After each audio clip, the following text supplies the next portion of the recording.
I defy any one of us to be able to leave this room today and be able to spot who's the person who's going to the soup kitchen or the food pantry that evening.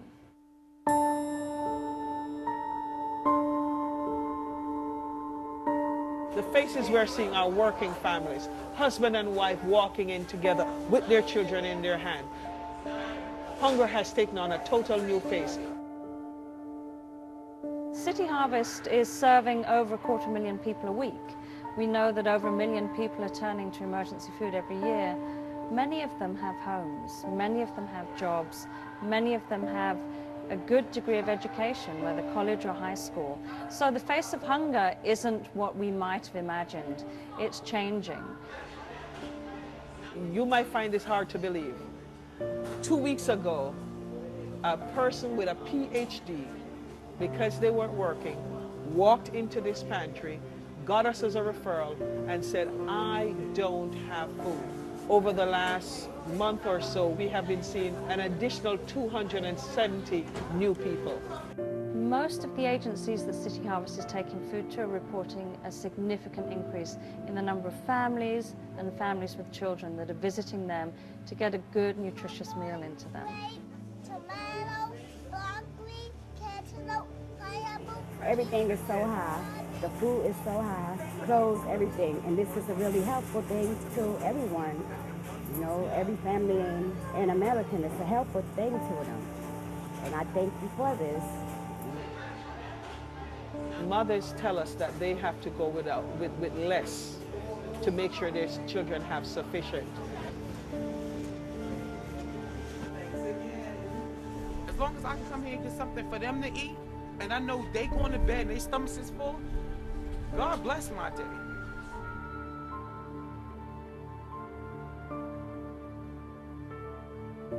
We know that there are over 350,000 children in New York who are turning to emergency feeding programs.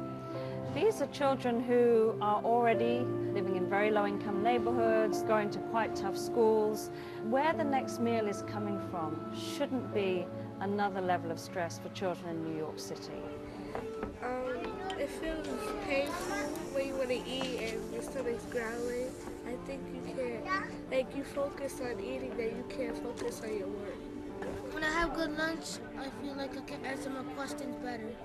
Ensuring that a child goes to school with food in their belly that's nutritious, that's going to see them through to their lunchtime, is really critical, because until that happens, that child isn't going to learn.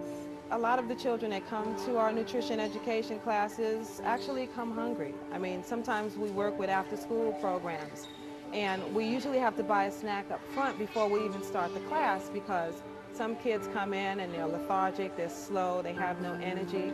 But when we provide them with a snack up front, a healthy snack up front, like a fruit, some grapes, you know, definitely their attention is more focused.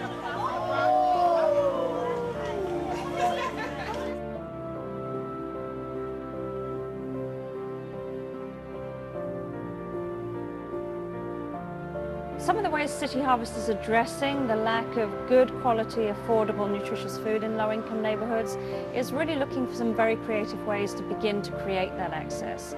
We combine that with nutrition education classes so parents can go and learn alongside their kids how to cook a meal that's nutritious, that's low cost. If you can change their eating habits as youngsters, you have a better chance of them carrying those habits throughout life and also teaching someone else. I like cauliflower. What is that? What's cauliflower? It's something white like broccoli. Oh, white. yeah, I like It is that. white. I bring my daughter to work because, you know, she have to see that there is other people that have needs, that they don't have no food to eat, you know, and everything is not like a fairy tale. After 9/11, my husband lost his company, so I came here one day as a client. The food the City Harvest brings here, I think is a blessing. If everyone just gave $10, it would make such a difference for so many families. If everyone in our community just said, you know what, here's $10 to help purchase food, it would go such a long way. Or if you have something, if you can afford to buy an extra bag of groceries and drop it off at a local pantry, it makes a difference to help someone.